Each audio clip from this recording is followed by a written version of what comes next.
লাশ কবরে রাখার সঠিক নিয়ম কি?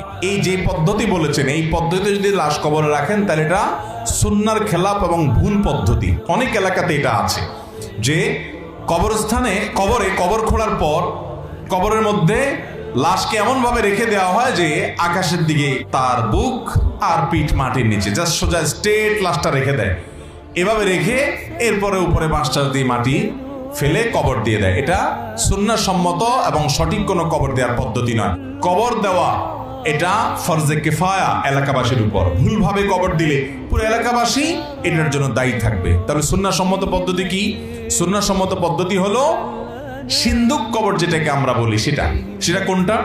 সেটা হলো এমনভাবে কবর খুঁড়বেন যে কবরের পশ্চিম পাশের যে মাটি, এই মাটির নিচে সিন্দুকের মতো করে কেটে সুড়ঙ্গ তৈরি করবেন।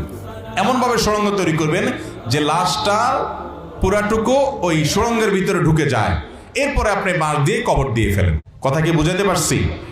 এইভাবে আপনি কবর দিবেন এবং আপনার কবর লাশ থাকবে কেবলার দিকে, আপনার কাত করা সুড়ঙ্গের মধ্যে থাকবে।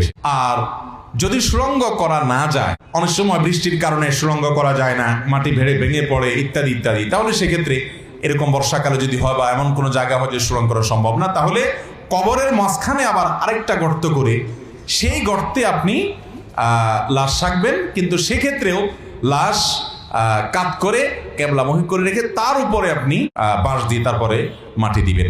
একবারে স্ট্রেট শুধু লাশটাকে কবর করে রেখে দিয়ে মাঝখানে বুক বরাবর আপনার আসমানের দিকে থাকবে, এটা সুন্নাহ সম্মত কোনো পদ্ধতি নয়।